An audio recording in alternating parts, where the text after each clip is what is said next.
Alright, this is Vegeta8259, and I don't usually do reviews of bootleg model kits. In fact, I think this is my first, because, well, actually this is the only bootleg model kit I have. But anyway, I just thought that this one was pretty unique, because I've never seen it anywhere else before. And obviously this is Optimus Prime.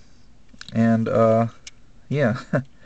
There aren't many Transformer model kits out there. In fact, there are some, but not many that are official. Most of the Transformer model kits you find are going to be bootleg, because I think Takara just doesn't. I don't know.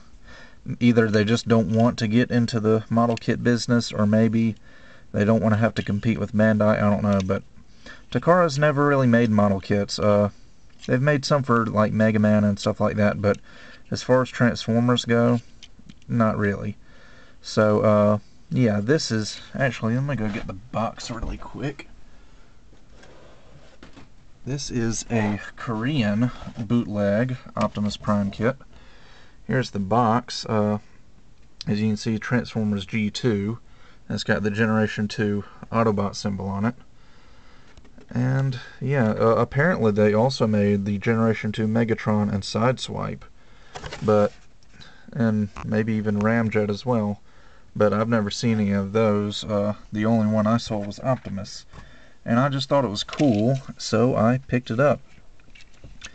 Anyway, as far as colors go, let's see, I think the entire thing was molded in red, blue, and gold. All the red parts were red, all the blue parts were blue, and all the silver parts, with the exception of the little stripe right here, were gold. Except these things, anyway. Like the front grille and the bumper were gold, the smokestacks were gold, the rims of the tires and the gas tanks and the legs, those were gold. But since that was pretty goofy looking when you just build it straight out of the box, I decided to paint the entire thing and just do it in the right colors. The tires were also blue since there was no black plastic, and the gun as well was blue. So anyway, I painted the whole thing, and in truck mode, I guess from the front it looks okay. The only thing that's really bothersome is this peg that's right smack dab in the middle of the grill.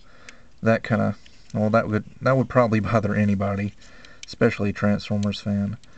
You've got this bright blue arm joint that shows on the side of the cab when he's transformed. And also, the really big thing is there's no back to the cab. It's all exposed, and you can see Optimus's head right there. So, yeah, it's already got its problems, but it's still passable. I mean, it's not like I paid a fortune for it. I think I got this for like $7. So I'm not really too discouraged that the quality isn't up to par with official model kits. Anyway, it transforms exactly the same way as the original Optimus Prime. In fact, let me bring this camera up a little bit. Arms come out, and head flips forward. Oh, almost forgot the hands. It does come with hands, just like the original figure. And there we go. Now he's actually kind of loose. His arms are very loose. As you can see, they just kind of flop around like so. His legs are pretty stiff, but the arms are, I don't know. Anyway, yeah.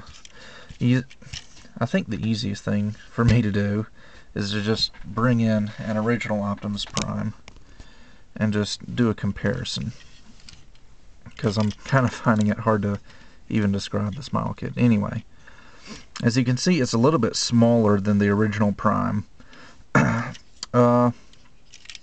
Like I said, there was no back to the cab in truck mode. That's because on the original Prime he's got these large pieces of plastic, whereas on the model kit they're absent. The face is pretty much the same. The only difference is there's not really a nose. On the original Prime, he's got a nose, but on this Korean model kit, the nose isn't present. But other than that, they're pretty similar. All the basic articulation still there. The legs can move at the hips and bend 90 degrees at the knees. All the tires roll. They all can rotate. And the articulation on the arms is the same. Go 360 at the shoulder. Can't go in and out at all, but it can go forward and back. Obviously there's a really loose swivel joint at the elbow, and the arm can go out or it can bend 90 degrees. The wrist rotate. Let's see, the head. No, the head doesn't rotate, it's stuck in place.